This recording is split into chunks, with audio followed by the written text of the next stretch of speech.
Aysel'in Yemekleri YouTube kanalına hoş geldiniz. Bugün tam ölçülü kısır tarifi hazırladı Aysel Sultanım. Bol nar ekşili, salçalı ve yeşillikli.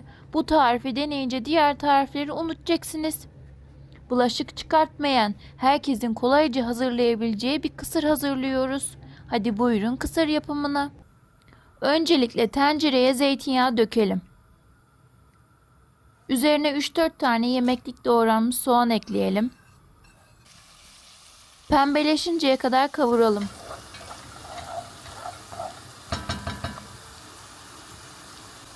Dolu dolu bir yemek kaşığı domates salçası.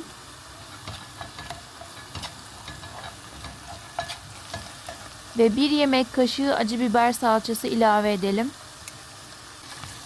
Kokusu çıkana kadar kavurduktan sonra yarım kilo ince kısırlık bulgur ekliyoruz.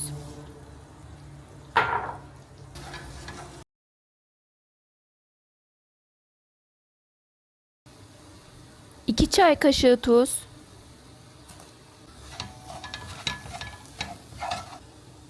Göz kararı sıcak su döküp kapağını kapatalım.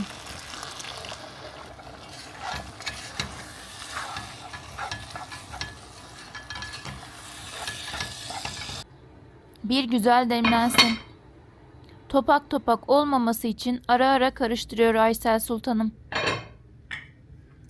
Video sıkıcı olmasın diye karıştırma aşamalarını çekmedim. Ama sürekli karıştırdı. Tane tane oldu maşallah. Kısırın püf noktalarından biri bu. Şimdi geldi sıra yeşilliklere. Bir bağ taze soğan. Ve bir tutam maydanozu ince ince doğrayalım. Maydanozun taze kısımlarını doğruyoruz. Doğrama kısmını hızlandırdım. Sizleri sıkmamak adına. 2 yemek kaşığı nar ekşisi.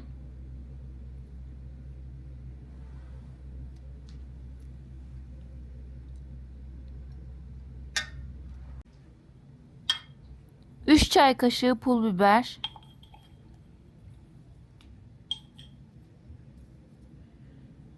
Kısırın lezzetli olması için bu aşamada iyice karıştırmak gerekiyor.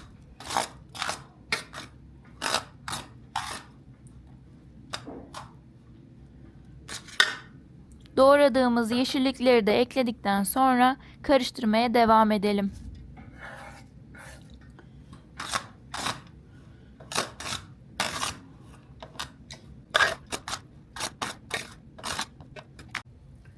İki diş dövülmüş sarımsak. Kolay kısır yapımı aslında çok pratik. Burada en önemli püf noktası kısırın çok kuru ya da çok sulu olmaması. Dengeli bir kıvam yakaladığınızda lezzeti gerçekten fark ediyor.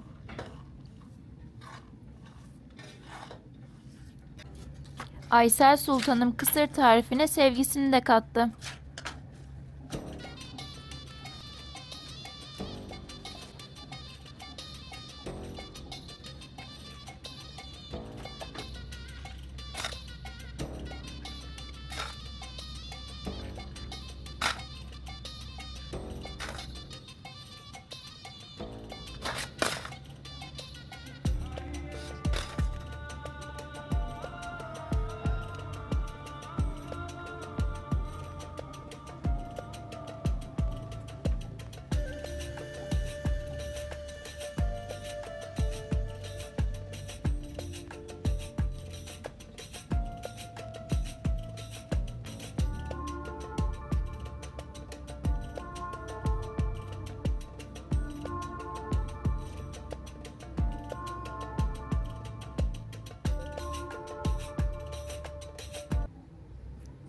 Evet, tam ölçülü kısır tarifimiz hazır.